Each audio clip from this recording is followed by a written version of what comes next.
बोले श्री सुखदेव जी महाराज की जय। बोले श्री राधा रमण लाल की। श्रीमद् भागवत महापुराण की जय। हनुमान जी महाराज की जय। परम मंगल में परात्पर अखिलेश्वर अकारण करुणावर्णालय भक्तवांक्षात कल्पतरु तड़विद्युत विनिंदित पीतांबरधारी श्री बालकृष्ण लाल की वांगमयी प्रतिमूर्ति दिव्य श्रीमद्भागवत महापुराण विराजमान संत समाज, श्रोता समाज, भक्ति स्वरूपा माताएं एवं चराचर जीव के अंदर व्याप्त जो चिन्मयी आत्मा है, उस परमात्मा के बिंदु को इस व्यास मन से सत्सत प्रणाम है।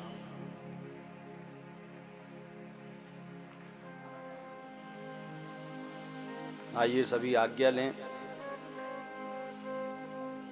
प्रभु श्री राम और भक्तों में शिरोमणि श्री हनुमान जी महाराज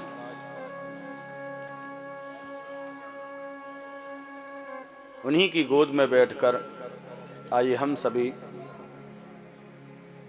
आप और हम मिलकर भगवान की चर्चा करें, उनकी अर्चा करें।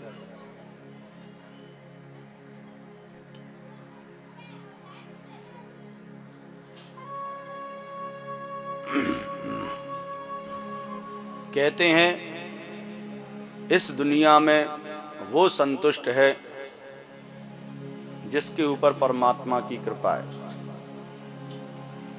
बाकी तो सब दुष्ट है महाराज। प्रेम से बोलो। एक संतुष्ट है जो परमात्मा का है। भगवान से जुड़ने का एक संबंध होना चाहिए। कोई आपसे पूछ ले कि भैया किसके हो, मुख में एक शब्द होना चाहिए, आपके पास उत्तर होना चाहिए। आपने ये भी बोल दिया कि हम परमात्मा के हैं, तो ही महाराज बात नहीं बनेगी। क्योंकि परमात्मा तो वो चींटी का भी है, परमात्मा तो वो डाकू का भी है, परमात्मा तो महाराज अभद्र लोगों का भी है, वो सबका परमात्मा। चोर चोरी करता है तो पहले परमात्मा को याद करता है। प्रेम से बोलो। तो वो परमात्मा तो सबका है भैया। पर्सनल रिश्ता क्या जोड़ा है, ये सबसे बड़ी बात है। पर्सनल रिश्ता क्या जोड़ा है। इसलिए हम जब कथा प्रारंभ करते हैं उससे पूर्व हम आप सभी लोगों को प्रणाम करते हैं, सबको प्रणाम करते हैं महाराज। इसके दोनों ही भाव हैं। एक भाव हमारा ये रहता है कि भैया सुनने वाले तुम नहीं हो, सुनाने वाले हम नहीं हैं। सुनाने वाला भी दूसरा है और सुनने वाला भी दूसरा है, और जो दूसरा है हम उसी को प्रणाम करते हैं, आपको नहीं करते। हाँ, दूसरा भाव ये भी है। यदि समाज की दृष्टि से देखा जाए तो भैया हमारी उम्र कोई ज़्यादा बड़ी नहीं है। उम्र के हिसाब से देखा जाए तो भी हम आप लोगों को प्रणाम कर देते हैं, कोई दिक्कत नहीं। समाज की दृष्टि से देखा जाए भाव श्रेष्ठ होता है। आप क्या कर रहे हो ये बात इंपॉर्टेंट नहीं है, आप क्यों कर रहे हो, किस उद्देश्य से कर रहे हो, ये बात इंपॉर्टेंट है।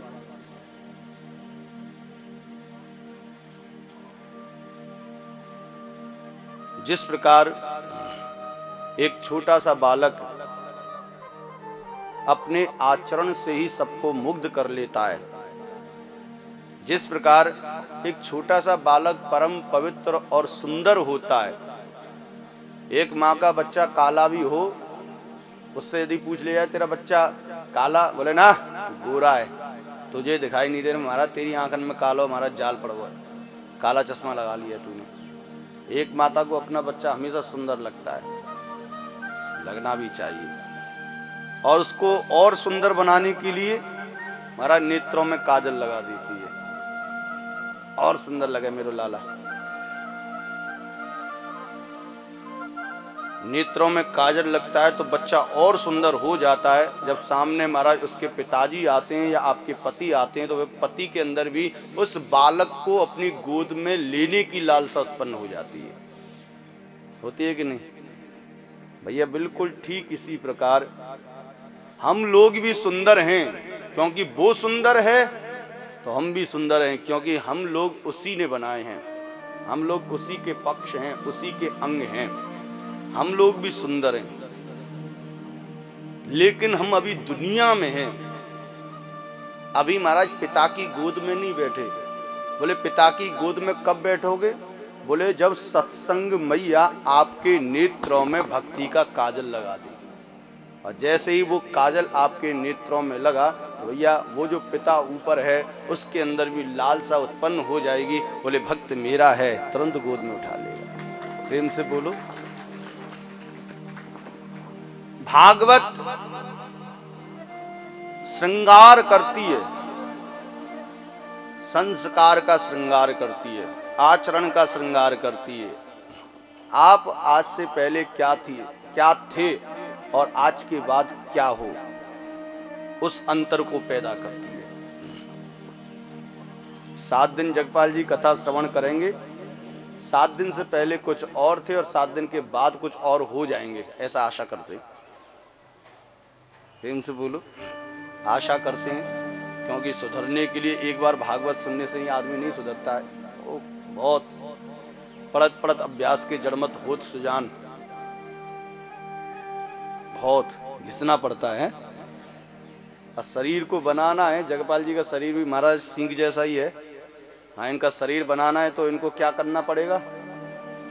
बोले भैया ठंड का समय चल रहा है, बढ़िया सुंदर सिललोड़ी उठाओ, उसमें बादाम काजू पिस्ता रखो और पीसो, घोटो, और घोट के मैं बढ़िया सुंदर ठंडा ही पियो। 21 दिन में मोटे हो जाएंगे महाराज। लेकिन घिसना तो पड़ेगा, मोटा तो होना पड़ेगा।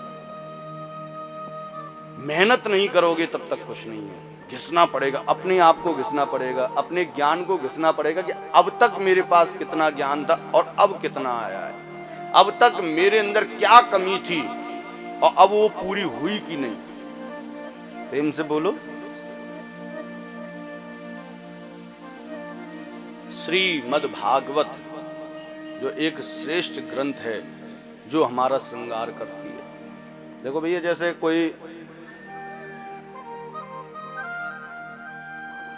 कोई कन्या को देखने के लिए आपके घर पर कोई आए विवाह के लिए, जब मैया को पता चलता है कि मेरी बेटी को देखने के लिए छोरा वारे आए वारे हैं, तो महाराज वह मैया क्या करती है? बोले अपने निज हाथों से अपनी बिटिया को सजाती है, बढ़िया सुंदर महाराज उसके क्रीम लगाती है, पाउडर लगाती है, नथनी लगाती है, हाथ में महाराज चूड़ियां भी पहनाती है, जितना संभव हो सके उसका श्रृंगार करती है। बोले क्यों? बोले वे जो देखने आ रहा है वो तुरंत पसंद कर ले और तुरंत ले जाए, डेट पक्की कर जाए तुरंत, महाराज मेरी बेटी को ब्याह जाए, क्योंकि हमने तो उसको पसंद कर लिया, अब उसकी पसंद रह गई है। प्रेम से बोलो। बोले भैया ठीक इसी प्रकार ये भागवत भी हम लोगों का श्रृंगार करती है और कुछ नहीं है, आचरण का श्रृंगार करती है। आपके कानों में महाराज भागवत कथा श्रवण करने के कुंडल भागवत मैया पहना देती है, आपकी नाक में बढ़िया सुंदर भगवान के भोग लगी वस्तु की सुगंध को रूपी नथनी को आपकी नाक में सजा देती है, और आपके महाराज चेहरे पर भक्ति के प्रेम रस की क्रीम को लगा देती है। और जब ये आध्यात्म श्रृंगार करके जब आप समाज में जाते हैं तो आपको समाज भले ना देखे, लेकिन परमात्मा पसंद करके ले जाता है। परमात्मा को जरूर पसंद आया, बोले हाँ ये मेरा है, लाखों में एक है कन्हैया मेरा मुरली बजैया। कद्र जाननी पड़ती है महाराज। हम वहां तक पहुंचे हैं कि नहीं, हमें पहुंचना बहुत जरूरी है। हमें सब कुछ मिलने के बावजूद भी संतुष्टि नहीं मिल सकती है। संतुष्टि तब मिलती है जब हमने भगवान के नाम को ले लिया है। बात को समझ लेना। एक कुम्हार था, वो गधे पर महाराज बोझ धरकर सामान इधर उधर डालता है, महाराज गंदा कूड़ा उठाकर वह गंदे स्थान पर डाल रहा था कि उसने एक चमकते हुए पत्थर को देखा। महाराज पत्थर चमक रहा था, उसने तुरंत उस पत्थर को लिया। वह समझ नहीं पाया ये क्या है। उसने उसको साधारण पत्थर समझा, बोले भैया रोशनी के काम आएगा।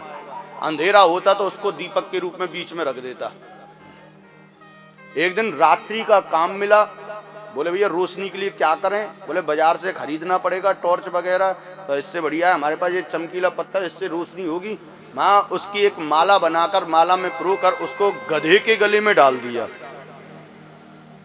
गधे के गले में डालकर माँ बच्चा साधारण पत्थर जाना, और भैया वो साधारण पत्थर नहीं था, वो हीरा था। अब उसे क्या पता मारा।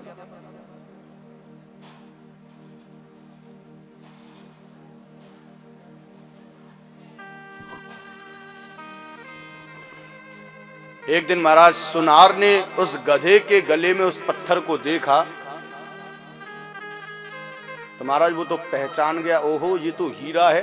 और मुझे लगता है कि शायद इस कुम्हार को पता नहीं है, यदि इसको पता होते तो गधे के गले में नहीं डालता। सुनार आया और सुनार कहने लगा कुम्हार से, बोले भैया ये पत्थर, ये हमें पत्थर बहुत पसंद है, अच्छी रोशनी करता है, भैया कितने में दोगे? प्रेम से बोलो। वह कुमार सीधा साधा कहने लगा, भैया हमें तो कूड़ा करकट में मिला था, कोई दिक्कत नहीं है, तुम्हें जितना पैसा देना दे दो, कोई दिक्कत नहीं है। सुनार ने महाराज अपनी जेब में से 5 रुपए दे दूं? बोले आपकी जैसी इच्छा है, हमें तो फ्री में मिला था, 5 रुपए मिलने तो बहुत बड़ी बात है। और 5 रुपए निकाल के महाराज दिए और उस हीरे, जो अनमोल हीरा था, उस अनमोल हीरा को लिया हाथ में और लेकर महाराज घर पहुंचा। और जैसे ही घर पहुंचा है, हाथ को जैसे ही खोला तो हीरा फट चुका था, 2 पीस हो गए उसके। चौंक गया सुनार, बोले ये क्या लीला है महाराज। हीरे से कहा, भैया तू फट क्यों गया? तू तब तो फटा नहीं जब गधे के गले में पड़ा था, जब तेरी कोई औकात नहीं थी, जब तेरी कोई इज्जत नहीं थी, तब तो तू फटा नहीं। महाराज उस हीरे ने भी पलट का उत्तर दिया, जब गर्धव के गले में थे मोकू एकऊ नाही पीर, लेकिन कद्र न जानी सुनार ने याते फटो शरीर। अरे उस गधे को तो मेरी कीमत नहीं पता थी, इसलिए वो गधे के गले में पड़ा हुआ था मैं जब तक। लेकिन सुनार तू तो मेरी कीमत जानता है, तूने मेरी कीमत 5 रुपया लगाई, इसलिए फट गया हमारा। कहने का तात्पर्य क्या है भैया, जो भगवान के नाम के कद्र को नहीं जानेगा उसको उसका लाभ बिल्कुल नहीं मिलेगा, बिल्कुल भी। उसकी कद्र को जानना बहुत जरूरी है, उसको पहचानना बहुत जरूरी है। ना चित्र लिखा ना चरित्र सुना वह सुंदर श्याम को जानेगा। उसको जानने के लिए सत्संग में बैठना जरूरी है, उसको पहचानने के लिए इधर का नहीं इधर का इस्तेमाल करना जरूरी। बहुत सी बातें हैं भैया, तार गलत लगाओगे तो लाइट नहीं जलेगी। जगपाल जी सही कह रहे हैं कि गलत कह रहे हैं? न्यूट्रल और फेस कैसे बोलती? हाँ, उल्टे सीधे में फॉल्ट हो जाएगा। तो तार जरूर सही लगाने। तार यदि आपने सही लगाए तब दिल का दरवाजा खुलेगा, और खुलेगा तो वहां में परमात्मा बसेगा। प्रेम से बोलो। और वो तार कैसे लगाए जाते हैं वो केवल सत्संग में बताए जाते हैं, वो सत्संग है। सत्संग का शाब्दिक अर्थ है सत्य संग, यानी कि सत्य का संग करना। और प्रथम दिवस बताया सत्य कौन? राम नाम है, कृष्ण नाम, भगवान का संग करना ही सत्संग है। हमारे सदगुरुदेव भगवान कहते थे भैया मनुष्य का कुछ हो न हो, लेकिन यदि वो सत्संग में आता है तो परिवर्तन आता जरूर है। सत्संग में आने जाने से तासीर बदल जाती है। नवंबर में कथा को श्रवण किया आप लोगों ने, परिवर्तन आया। जगपाल जी की धर्मपत्नी में बहुत भयंकर, बहुत बड़ा परिवर्तन आया। अब भयंकर तो नहीं कहेंगे, बहुत सुंदर परिवर्तन आया। बड़ा परिवर्तन आया, बहुत सुंदर परिवर्तन आया। वो थोड़ा शरीर मोटा है इसलिए भयंकर निकल जाता है। बहुत बड़ा परिवर्तन आया है और उस परिवर्तन का फल भी भगवान ने तुरंत दिया। बोले उनके निज कमलों द्वारा, उनके धर्मपति के निज कमलों द्वारा दिव्य श्रीमद् भागवत कथा का अलभ्य लाभ आप भी प्राप्त कर रहे हैं और यहाँ के लोगों को भी प्राप्त करा रहे हैं। बहुत बड़ी बात है, बहुत बड़ी बात है। करना कराना हाफी महाराज मांग जाते हैं 4 दिन में ही, महाराज खर्चा बढ़ता जा रहा है, सांस फूल रही है हमारी, तो हार्ट अटैक आ जाएगा 7वें दिन तक तो। लेकिन भैया प्रभु की कृपा रही तो जमे रहेंगे, देखी जाएगी देखी जाएगी, जो खींचेंगे पूरा करेंगे। परीक्षा तो भगवान लेता है, कितनी लेगा हमारा, खींचना है तो खींचना है, करना है तो करना है। प्रेम से बोलो, घबराने की आवश्यकता नहीं है, सब होगा। हमारे सदगुरुदेव भगवान कहते थे सत्संग में आने जाने से तासीर बदल जाती है और ऊपर का फ्रेम वही होता है, अंदर की तस्वीर बदल जाती है। अंदर से आदमी, ऊपर से तो वही है, अंदर से बदल जाता है। भैया 7 दिन है, 7 कन्याओं के विवाह का खर्चा होता है, सारे टांके ढीले हो जाते हैं महाराज। करना कराना इतना आसान नहीं। प्रभु की कृपा जिसके ऊपर परिवर्तित होती है महाराज, वो ही करा सकता है। इसलिए भैया घबराने की आवश्यकता नहीं है, करने वाला वो है और कराने वाला वो है। हाँ, हमारी तरफ से तो स्वतंत्रता रहती है, हमारी तरफ से कोई दिक्कत नहीं है। वो तो समाज को संतुष्ट करने के लिए थोड़ा बहुत करना पड़ता है, पंडाल लगाना पड़ता है, जनरेटर, लाइट, साउंड, कलाकार, वो ये सब। हमारी तरफ से तो सब कुछ फ्री है महाराज, जैसा करना है वैसा कर, जैसी तेरी श्रद्धा हो वैसा कर। हमारी तरफ से बिल्कुल फ्री। सही कह रहे हैं गोयल जी कि गलत कह रहे हैं? प्रेम से बोलो, हमारी तरफ से स्वतंत्र हैं, क्योंकि ये श्रद्धा का विषय है, श्रद्धा होनी चाहिए। बोले बांके बिहारी लाल की जय। आइए सभी पूर्व के कथा प्रसंग में प्रवेश करते हैं। कल यहाँ पर माया बहुत सुंदर उत्सव आप लोगों ने भगवान श्री कृष्ण के साथ मनाया। किस किस को आनंद नहीं आया, हाथ खड़ा करें। हाँ सही है भाई, सही है, सही है, सही है, कोई बात नहीं। हाँ सुनिए, ध्यान से सुनिए भैया, ऐसे थोड़ी ना।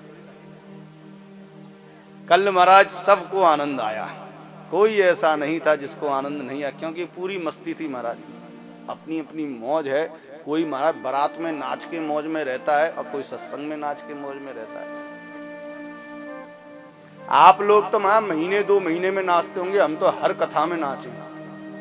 अंतर केवल इतना कि तुमने खड़े है के नाच लो, हमने बैठे बैठे नाच लो, हर कथा में नाच, पूरी मस्ती महाराज। प्रेम से बोलो,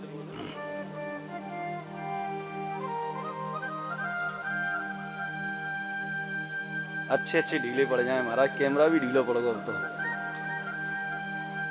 बहुए सांस चाहिए, ने रुक जाओ, ने सांस ले लन दो हमें। बोले श्री सुखदेव जी महाराज की जय, बोले हनुमान जी महाराज की जय। तो कल का जो आनंद था महाराज, वह उत्सव बड़े भाव से आप लोगों ने मनाया। एक बड़ी सुंदर बात है, बोले नंद बाबा के महल में भीड़ है, यशोदा के आंगन में भीड़ पे भीड़ मची हुई है, सबको परम आनंद की प्राप्ति हुई, सब आनंद में झूम रहे हैं, सब आनंद में नाच रहे हैं। नंद बाबा ने जिनको ना बुलाया हो वो भी आया है महाराज, जिसको नहीं बुलाया वो भी आया। क्यों?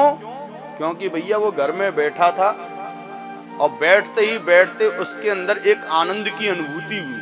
बोले ये आनंद कैसा, ये मेरे चेहरे पर मुस्कुराहट कैसी, ये मेरे रोम रोम खिल क्यों रहे हैं, ये मेरा कंठ अवरुद्ध क्यों हो रहा है, ये मेरा शरीर पुलकित क्यों हो रहा है। बोले देखूं तो सही, बाहर निकल के देखा तो कृष्ण बुला रहा, भैया आजा। प्रेम से बोलो, अरे तू आजा मेरे पास, भाई मेरे आंगन में सब नाच रहे हैं, तू भी नाच। सब आए, सब के सब। सदगुरुदेव भगवान कहते हैं, बोले भैया एक रोड का पत्थर है, बात को समझना, एक रोड के पत्थर में दुनिया वाले ठोकर मारते हैं, कोई काम का नहीं मारा है, लेकिन कोई शिल्पीकार को वह पत्थर पसंद आ जाए तो वो तुरंत उस पत्थर को उठा लेता है और उसमें बढ़िया सुंदर नेत्र बनाता है, नासिका बनाता है, मस्तक बनाता है, बढ़िया सुंदर उनके बालों को, ठाकुर जी के बालों को बनाता है, बढ़िया सुंदर वनमाला, पैरों में पायनियां, 2 पैर 2 हाथ, बढ़िया सुंदर वहां उस मूर्ति का निर्माण करता है और उसको मंदिर में जाकर स्थापित कर देता है। मंदिर में महाराज वह मूर्ति खड़ी हुई है, वो किसी के पास नहीं गई, बोले मेरे पास आओ मेरे दर्शन करो, मेरे पास आओ मेरे दर्शन करो, मेरे पास आओ मेरे दर्शन, किसी ने नहीं, केवल भगवान की आकृति बनाई शिल्पीकार ने, भगवान को नहीं बुलाया, केवल भगवान की मनोभाव से आकृति बनाई और उस आकृति में इतना प्रभाव होता है कि बिन बुलाए हम मंदिर तक पहुंच जाते हैं। चलो भैया ठाकुर के दर्शन करेंगे, बिन बुलाए पहुंचते हो कि नहीं? आपके यहाँ आसपास में कोई मंदिर होगा, अपने आप इच्छा जागृत होती, चलो ये दर्शन करने चले, जबकि वो बुला नहीं रही है, अपने आप इच्छा जागृत होती है। उस आकृति में इतना प्रभाव होता है कि हम घर को छोड़कर मंदिर तक पहुंच जाते हैं। क्यों? क्योंकि वो आनंद का स्वरूप है। यहाँ पर केवल जो आकृति मंदिरों में दिखाई दे रही है वो परमानंद की एक मात्र बूंद है, जिसके प्रभाव में आकर आप घर को छोड़कर मंदिर तक पहुंच जाते हो। अरे भैया थोड़ा सा महसूस करके देखो, थोड़ा सा मंथन करके देखो, जब कृष्ण अवतार में यशोदा के गर्भ से आकृति नहीं, उस आकृति को धारण करने वाला साक्षात परम ब्रह्म परमात्मा ही प्रकट होके आया हो, तो वहां पर आनंद की क्या सीमा होगी, उसके प्रभाव की क्या सीमा होगी। भैया सब का सब ब्रज मंडल, महाब्रज के समस्त गांव के लोगों से, ब्रजांगनाओं से, ऋषियों से, देवताओं से, अप्सराओं से भरा है, वो पूरा प्रांगण भरा हुआ है खचाखच। नंद के आनंद भयो जय कन्हैया लाल की, नंद के आनंद भयो जय कन्हैया, सब आनंद में डोल रहे हैं।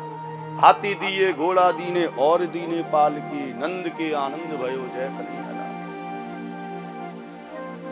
उत्सव के मध्य में महाराज एक घटना घटी। गुरुजी कहते हैं, बोले नंद बाबा अचानक रोने लगे और साधारण तरीके से नहीं, हूंकनी शुरू हो रहे हैं, बहुत जोर जोर से। यशोदा ने देखा, बोले तुम्हारे यहाँ पर लाला हुआ है और इतनी उम्र में तुम्हारे यहाँ पर लाला हुआ है, तुम रो रहे हो, क्या बात है? बोले नहीं यशोदा कोई बात नहीं, आज पता नहीं क्यों मेरा मन अशांत है। बोले सब नाच रहे हैं, सब शांत हैं और आप अशांत हैं, क्या बात है मुझे बताइए तो सही।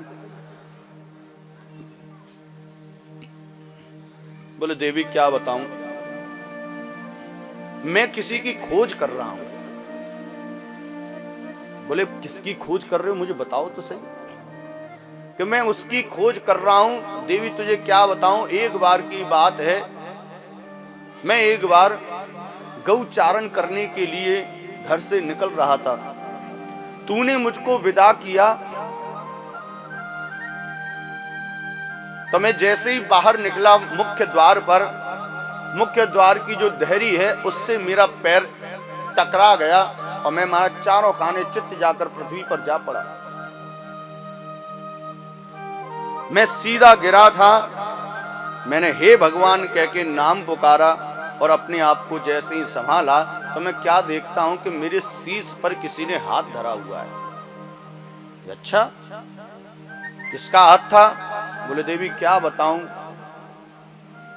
मैंने तो सोचा किसी संत का हाथ होगा, किसी महात्मा का हाथ होगा, किसी महापुरुष का हाथ होगा, लेकिन देखा महाराज 5 साल का बालक था, छोटा सा बालक। मैंने उस बालक से कहा, बोले बेटा तुझको शर्म नहीं आती, दुष्ट, तू अपने बाबा के समान व्यक्ति को आशीर्वाद दे। और आशीर्वाद भी दे रहा था, बोल भी रहा था पुत्रवान भवा, पुत्रवान भवा। तू मेरी हंसी उड़ाता है, अरे इस बुढ़ापे में कौन कहां से मेरे पुत्र आएगा, 75 वर्ष की मेरी आयु है गई, अब मेरे पुत्रों को मेरी हंसी करे, कौन को छोड़ा है, कहां से आयो है। उस बालक ने कहा, बाबा जादिन बालक है जाए, बादिन मुंह को याद कर लीजिए बस। इतना कहकर महाराज वो बालक चला गया। बस देवी मैं उस बालक को ढूंढ रहा हूं, वो बालक कहां है, वो बालक दिखाई नहीं देता। यशोदा मैया के अंदर वात्सल्य भाव था। आज यशोदा मैया कहने लगी, अरे बाबा, अरे तू ना समझेगो जा लीला है, वो कोई और ना है, वो जेई है जो पलना में झूल रहा है महाराज, जेई है। प्रेम से बोलो, तू जेई के पास जाके कह दे, याद कर लो इसको, वही कन्हैया है महाराज। आने से पहले भी सूचना दे देते हैं, मैं आ रहा हूं। कल भी बताया था, एक साधारण बालक का जन्म होता है जब पेट में दर्द होता है, भगवान का जन्म वहां होता है जब दिल में दर्द होता है।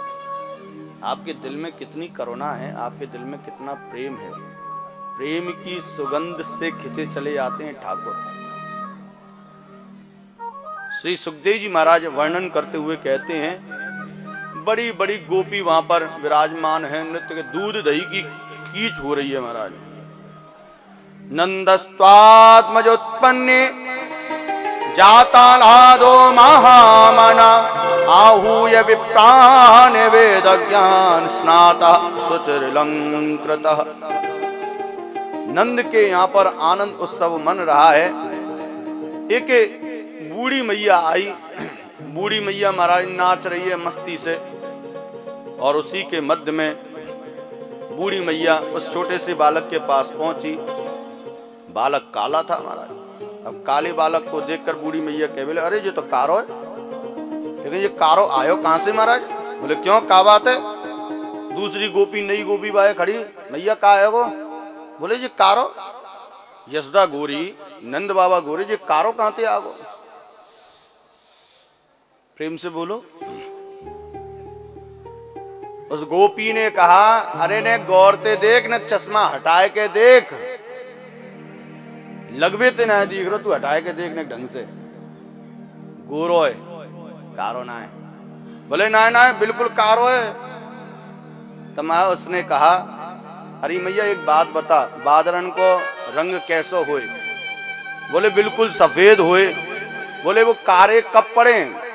बोले भैया जब बादरन में जल ज्यादा भर जाए तो वो कारे पड़ जाएं। बोले मैया यही कारण है। अरे हमारो कन्हैया तो बिल्कुल फक्त सफेद है, दूध की तरह बिल्कुल गोरो, लेकिन जाके अंदर करुणा को जल थोड़ा ज्यादा ही भर गो जावे तो ये कारो है। करुणा के अवतार हैं महाराज, सबके ऊपर दया करते हैं, प्रेम रखते हैं, इसीलिए महाराज ये कारे पड़ गए।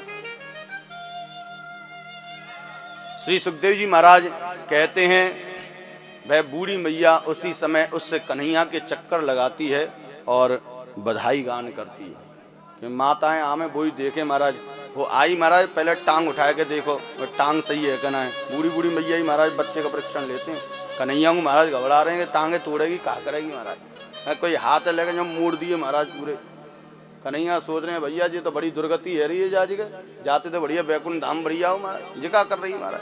कोई कान साफ कर रही है, कोई नाक में उंगली कर रही है, कोई मुंह में उंगली कर रही है, कोई नोच के जा रही है, कोई कान पकड़ रही है। कन्हैया की हालत खराब।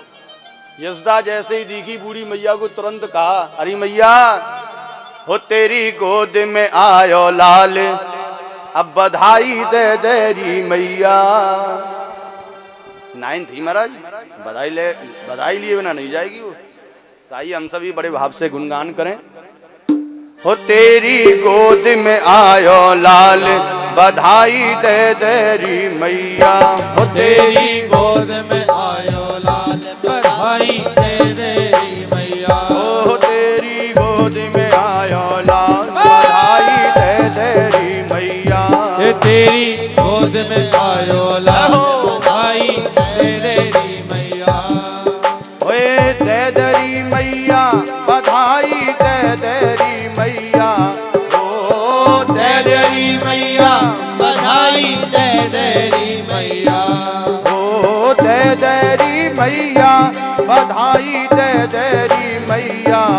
ओ दे देरी मैया, बधाई दे देरी मैया।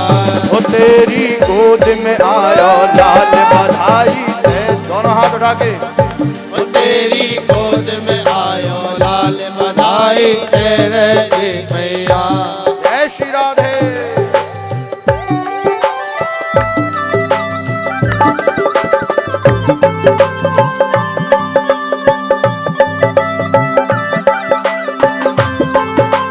जय हो।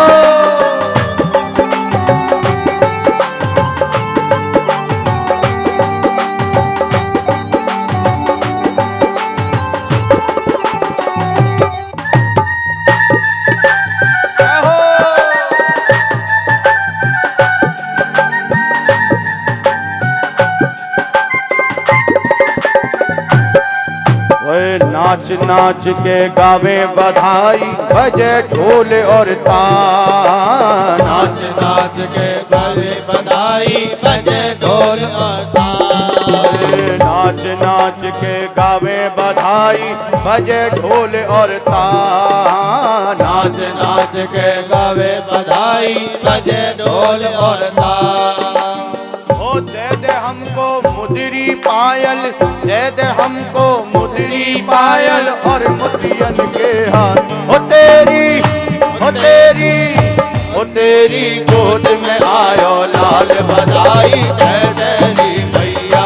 ओ तेरी गोद में आयो लाल बधाई दे तेरी मैया। तेरी गोद में आयो लाल बधाई दे तेरी मैया। तेरी गोद में आयो लाल बधाई दे तेरी मैया। हाथ उठा के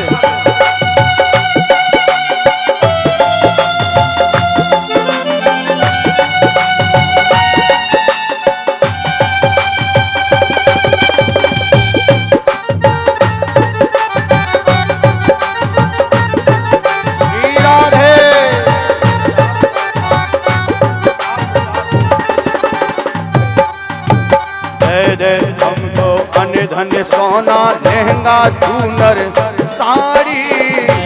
हमको अन्न धन सोना लहंगा चूनर साड़ी।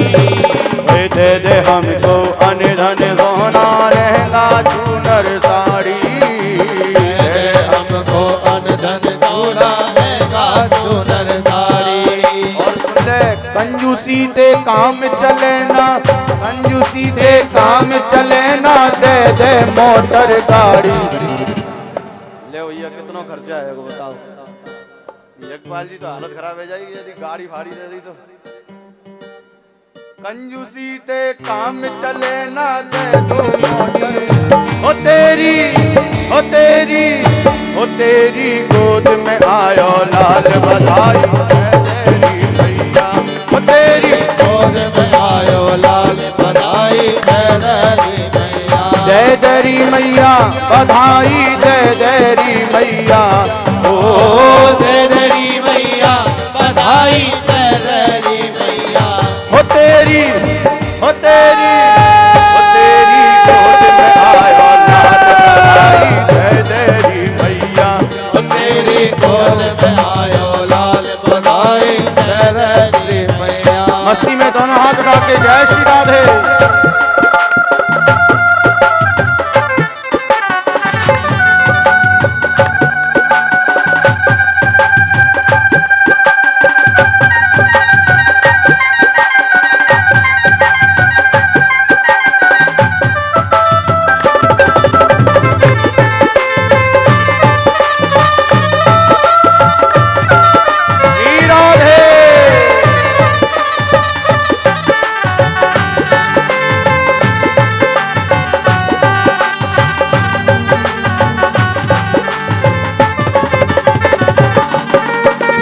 दे हमको मेवा मिठाई नंद बाबा हर साए हो।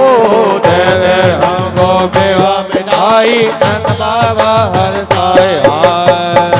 दे हमको मेवा मिठाई नंद बाबा हर साए हो।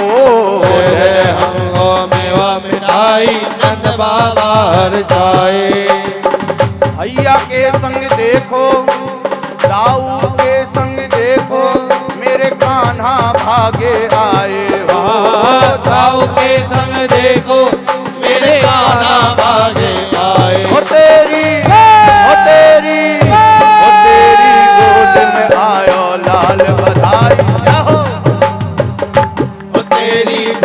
में आयो लाल बधाई जय तेरी मैया। जय तेरी मैया बधाई जय तेरी मैया। ओ जय तेरी मैया बधाई जय तेरी मैया। ओ जय तेरी मैया बधाई जय तेरी मैया। ओ जय तेरी मैया बधाई जय तेरी मैया। ओ तेरी दोनों हाथ उठा के लाल बधाई जय तेरी मैया। ओ तेरी गोद में आयो लाल बधाई जय तेरी मैया। जय तेरी मैया बधाई जय तेरी मैया। ओ जय तेरी मैया बधाई जय तेरी मैया। ओ तेरी गोद में आयो लाल बधाई जय तेरी मैया। ओ तेरी गोद में आयो बधाई आया। ओ तेरी गोद में आयो लाल बधाई जय तेरी मैया। ओ तेरी गोद में बधाई आया। बधाई जय तेरी मैया। बधाई जय तेरी मैया। बधाई जय तेरी मैया।